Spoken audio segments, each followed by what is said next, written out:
In Affinity Photo, you can create all kinds of weird and unusual beveled designs such as this with just any photo and using any shape.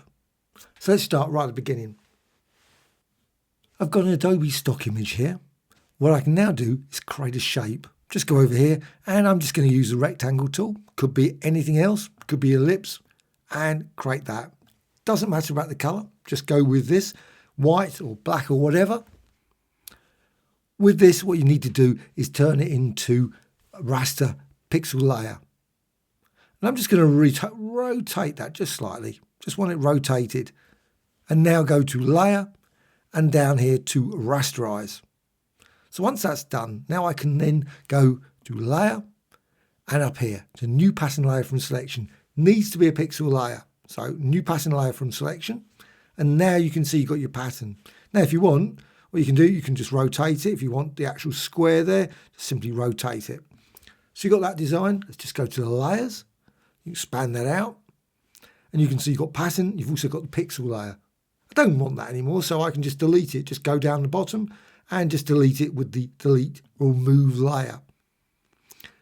Now this pattern layer here, I can right click and I can say mask to below.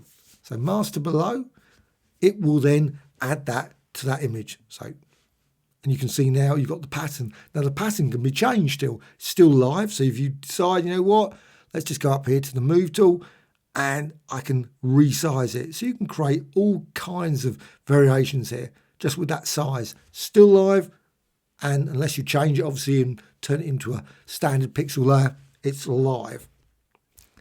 Well, once you've done that, you can also now go up here, select this layer, and you can go to effects. So just click there to effects at the bottom, layer effects, and I'm just going to add 3D, but you could add anything else, maybe outer shadow, etc. So 3D, and you can see then you've got a bit of depth. You've got like quite a nice little depth design there. Close. And of course I could add profiles and so much more. But what you can then do is with this layer, you can just duplicate it. So once you've got the move tool there, simply just click on that layer and just drag. And you can see you can then create something like that. And of course you can repeat that. You can do it multiple times. So you can just drag there and you will create obviously a slightly skew with sort of unusual design. But you can see you can create very odd square design there. Now, of course, what you can do, maybe create one image with a circle and maybe one image with a square. So you can create different designs. But also what you can do, let's just remove these now. Just remove those. You can also just go here and you can duplicate this layer using the 2.4 or 2.3 feature. Here, just move tool and press return. And this panel will pop up, move and duplicate. And you can use it to create some interesting various things like duplicate, number of copies, and then you can go for, say, rotation. You can see and create something like that very quickly, sort of nice rotating design. And of course you can also, if you use the move tool, you've got up here an option to enable transform origin, so you can reposition it. So just click there and then you can see here you've got this little thing there, very hard to spot, but it is there. You can reposition it and then you'll see it's moved up there instead. But also you can go for scale, say. So you just reduce that down, let's just scale it a bit, and it will create an effect like that, and so on. Let's just cancel. What that does create is lots and lots of layers. You may or may not want that. So say you don't want that anymore, let's just get rid of that. So you can simply select that pattern and you can delete it. And you're back to this. Now, of course, it's got an effect, so I can also just go on there, click effects down the bottom, and I can remove the 3D. So close. So if I want to, I can use another shape and I can just quickly create a shape. So just go over here. You've got the pen tool. So you don't have to use shapes. You could use pen tool and create a shape. Something like this, maybe. Again, just click there. And now obviously just fill it with something, maybe red. Again, you have to turn it into a pixel layer. So a layer, you can go down here and rasterize. So rasterize it, turns it into a pixel layer. Now you can turn it into a pattern. So layer, and again, new pattern layer from selection. And you can see your pattern there. And of course you can resize it. Just again go to the move tool and resize. And you can obviously create more complex patterns than that. I'm just going for a very basic pattern, but you could create more complex ones. And again, don't need this one, so just delete it using the remove layer. Now, again, I want to turn that into a mask. So just select that layer, right click and mask to below. So mask to below, and now you can see you've got this design. It's obviously a sharper design, so it's going to create a more high impact. Now, you can always go to effects. You don't have to. You could leave it just like that, very flat image, perfectly reasonable. But again, I'm just going to quickly add a 3D. But click close. Now this one, so you can do it wrong. You notice I'm actually selecting the pattern. Don't want that. What you need to do is select this. No point selecting the pattern. What you need, select this layer and then click effects.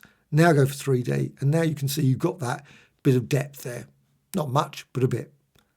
And then close. And you can do exactly the same as before. So hold down the Alt or Option key, that's on the keyboard, and simply drag. And you can see now you don't have to shift it too far, maybe just have it slight. You don't want it too far because it ends up completely looking different from the image. The further you go, obviously it's going to be more spread out, but you can manipulate it, rotate it, do lots of different things. And of course, the pattern, if you click here, you can click this one. They're independent, so you can resize it. You don't have to have the same size. Maybe go like that. Maybe decide, you know what, rotate it. So you can create all kinds of jumble of designs. And again, select this image, hold down the Alt or Option key and duplicate. Create obviously copies of that and so on. You can still see the image, but you've got a variety of different designs and effects. And of course, again, the layer effects are separate as well. So if you want to, you can always go to this one, click that one, and maybe say, you know, for that one, I'm just going to add an outer shadow. Don't have to, but you could add for one an outer shadow and close. You can see a variety of different options are available just there. And that's just by creating a couple of layers. And again, exact same, move tool, selected there, and you can press return or enter on the keyboard, and this panel will pop up. And then you can try out different things, such as duplicate, and then just create a number of copies, and then use rotation. And again, you can create a variety of different designs that way. And also what you can do, go up here to layers, and you can go maybe try color dodge or overlay or difference and so on to create even more combinations of designs. And again, just going to go for cancel. And you can do the same here as well. You can select different ones, maybe go for overlay and so on. Build up all kinds of different layer designs. Also, you can always rasterize any of these layers. You don't have to keep it like that. Always with that, just rasterize the whole thing. So layer, and then you go down here and rasterize. So it's all turned in. I want to get rid of that. So that will blend in the actual layer effect with the image. So rasterize. And now you can see you've just got that. But then you can go to filter and maybe distort, deform, or any of these other ones, or maybe blur and Gaussian blur. Just create a nice blurry effect for one of the layers. And click apply, and you can see the blur in there. You can still see you've still got that face there, and this could be used for any image, maybe an image of sort of text, images with gradients, so you can create some really weird and wonderful gradient designs using this approach as well. Please add a thumbs up if you like the video, always appreciated, or a thumbs down if you don't like the video. Also, please subscribe to the channel, always adding new videos all the time about Affinity Photo, but also Apple Motion, Photoshop, After Effects, and many others as well. Bye.